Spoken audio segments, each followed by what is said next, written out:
in transmission and distribution. The next topic which we are going to discuss is insulation resistance of a cable. So generally we have learned many things about cable, like construction of cable and types of cables, and now it is about insulation resistance. So here we have a cross-sectional picture of a cable where this is the conductor and this is the insulation layer. So the outer part is insulation layer and the inner part we call it as core. So the radius between the core and the insulation layer is small r, and let us consider the outer radius is capital R. Ready.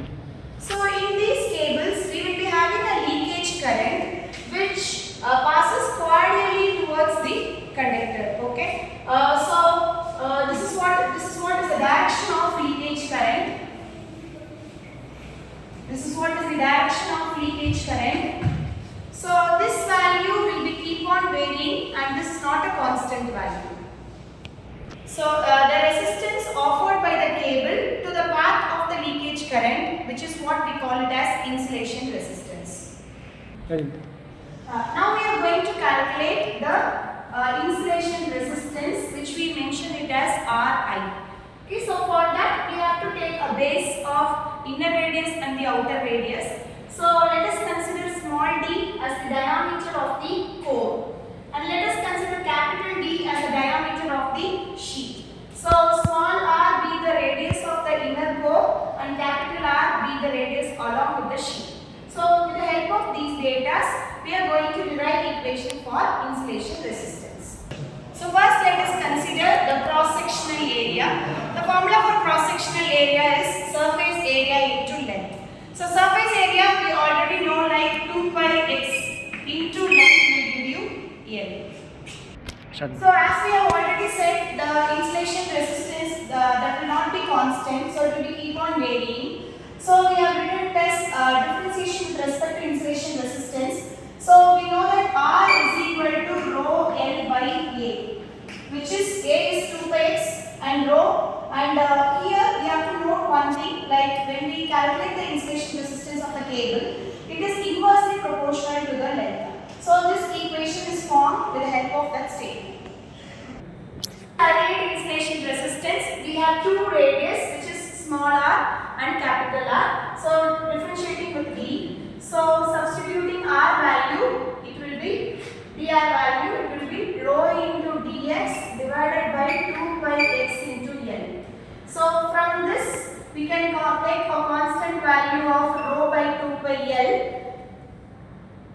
integral r to r into 1 by x into dx. So integrating 1 by x into dx will give you ln x. So this equation becomes 1 by 2 by L into ln x into smaller upper limit by lower limit. So from this equation, rho by 2 pi L ln x dr by r. So by substituting upper limit by lower limit, which will be 2 pi L into ln upper limit minus ln lower limit.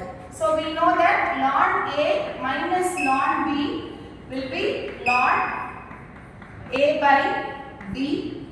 So this equation becomes rho by 2 pi L into ln of A is capital R and B is small r, which will be the equation for insulation resistance. So this equation we have derived with reference to the radius.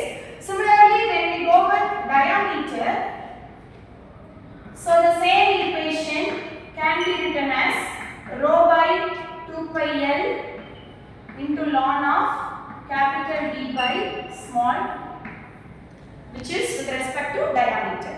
So from the expression we can clearly determine that the length and the insulation resistance is inversely proportional, so that if the length increases, insulation resistance increases. So if length decreases, insulation resistance will increase. So when the cables are connected in series, the conductor resistance will be added together, whereas insulation resistance will be parallel. So in this derivation we have clearly seen the derivation about the insulation resistance considering a cross-sectional area of the cable. Thank you.